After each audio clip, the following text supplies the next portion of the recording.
wearing shorts for Christmas, but it's finally cold enough again for some potato soup. Loaded potato soup. This one has stretch marks, so you know what that means.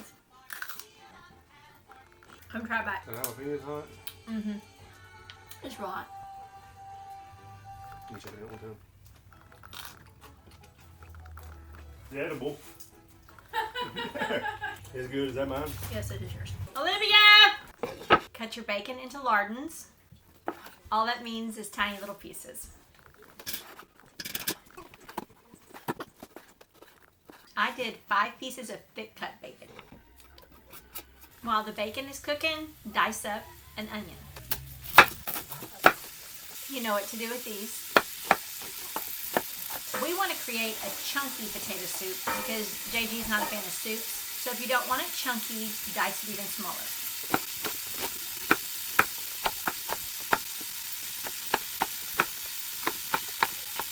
Save these two.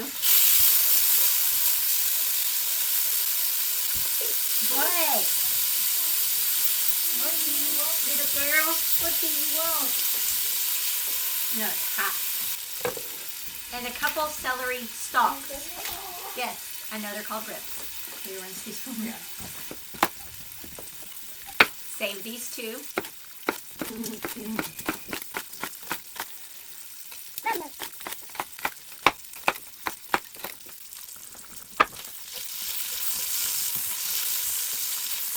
The Yukon Golds will hold together a little bit better than a russet, and they're also a little creamier. So depending on what you're looking for in your potato soup, I like both, so it really depends on the day for me. But I want a chunky yet creamy potato soup, so I'm going with the Golds today. You want to rinse with your designated scrub brush, cube, and rinse again. As soon as you get your bacon the way you like,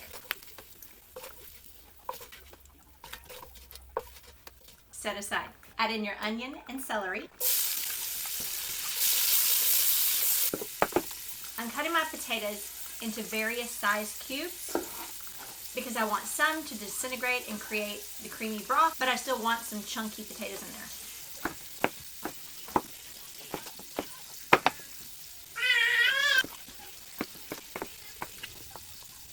What? What, little girl? What do you want? Huh? What are you eating? Celery, potatoes,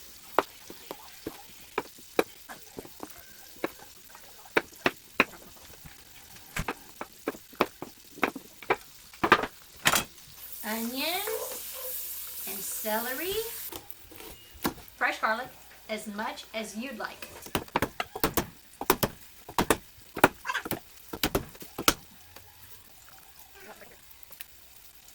I did try the trick that I've been seeing on TikTok and pop this in the microwave for 15 seconds. It does seem like it comes off easier. I'm just going to do thin slices.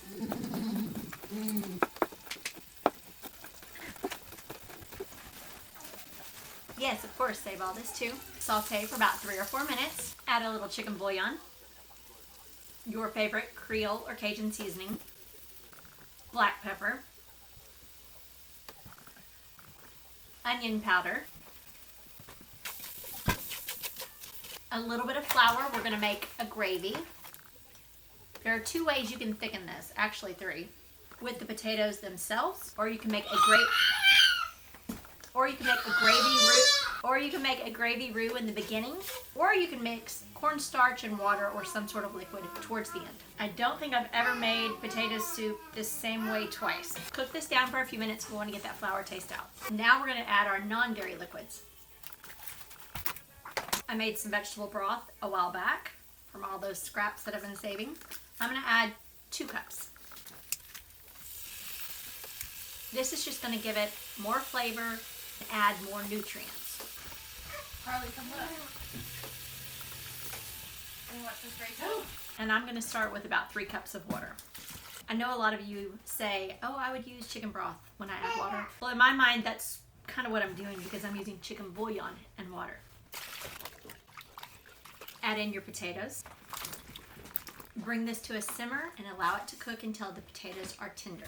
And just continue stirring and the potatoes will start to fall apart and become part of the broth. And if you add a lid, it helps steam them a little bit faster. Hey. What is that? When the potatoes start breaking down pretty good, add in half a block of cream cheese. After you get that dissolved, add some heavy whipping cream. Say hi to the camera. Give it a taste to see if you need any more seasoning. Maybe a little bit of garlic powder and a little bit of chicken bouillon.